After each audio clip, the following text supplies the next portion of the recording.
Back to the Wargamer, and in this video I'll be painting some bolt action Chinese Nationalists. Now I'll be painting them in the colours of the 88th Division, which saw action around about 1937 in Shanghai, and I'll be using the Army Painter range of paints to do so. After assembling your miniature, the first task is to prime it, and for this I've used a grey primer because a lot of the colours we'll be using in this tutorial are quite light, and the grey primer will really assist in painting these areas. After priming the miniature, the first task is to base coat the jacket, the trousers and the puttees using Commando Green. This paint will give us a good approximation of the pea green coloured uniform that the Chinese Nationalists wore in 1937. Now, as with all the base coats in this tutorial, I'll be applying them in a mixture of 1 part paint to 1 part water. Once this first layer has been allowed to dry thoroughly, I'll then be applying a second layer of the same mixture over the top. This will give us a really nice and even coverage of the colour without obscuring any details by applying the paint too thickly. With the base coat completed, the next step is to wash over the jacket, the trousers and the puttees that we painted in the last step using military shader. Now this will pull into those recesses, really bring out the shading and the detailing in these areas, as well as slightly darkening the colour of the jacket, the trousers and the puttees as well.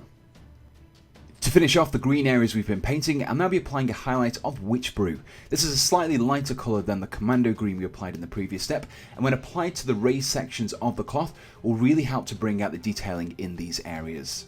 When applying your highlights, make sure you create a slightly watered down mixture, roughly 2 parts paint to 1 part water, as this improved flow will make it a lot easier to get those thin lines on these raised areas.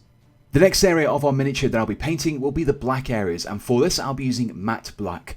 Now the areas we want to paint include the shoes and also any metal areas such as those on the weapons and also some of the equipment as well. Once the base coat has dried, the next step in painting our black areas is to apply a thin highlight of Dungeon Grey. Like before, we just want to focus on the raised edges of the black areas. When applying this highlight, however, don't apply it to the metal areas, as we'll be using a metallic paint for that later on in the tutorial.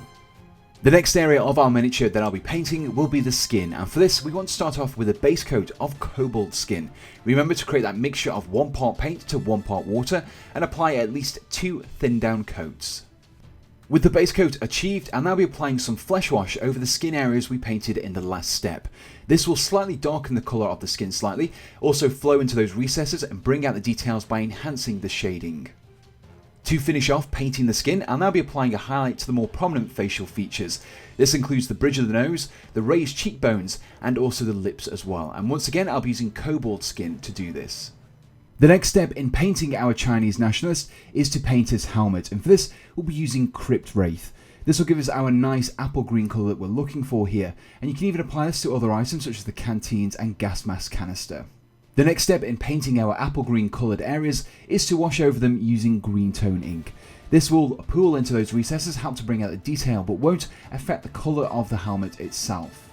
The final step in painting our dark green areas on our miniature is to highlight the edges using elf green. As before, make sure you use a small brush for this and just pick out the very edges of these areas. The next step in painting our miniature is to tackle the red leather areas, and for this we want to use a base coat of chaotic red. This includes some of the various pouches but also the straps on the miniature as well. With the base coat completed, the next step is to wash over our leather areas using strong tone ink. This will slightly darken down the colour of the leather, which will help to bring out the highlights in the next step, but also pull into those recesses and help to bring out the detailing in these areas. To finish off painting our red leather areas, we now want to highlight them using Crusted Sore. As before, make sure you use a small brush for this and just focus it onto the very edges of these areas. With the leather areas completed, we can now move on to painting some of the wooden areas of the miniature.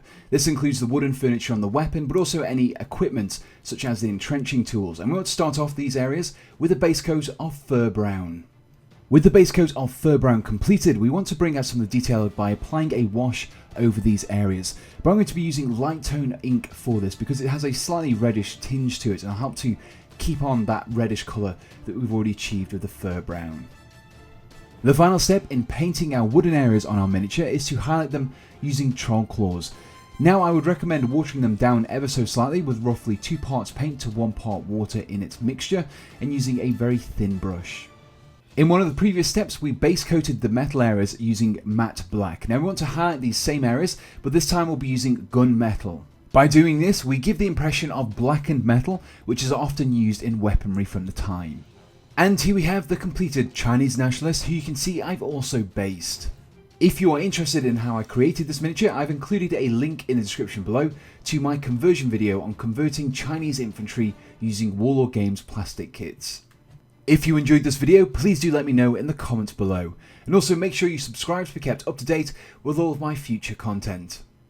Now before I finish this video, I just want to say a huge thank you to my Patreon supporters. It's you guys who make these videos possible.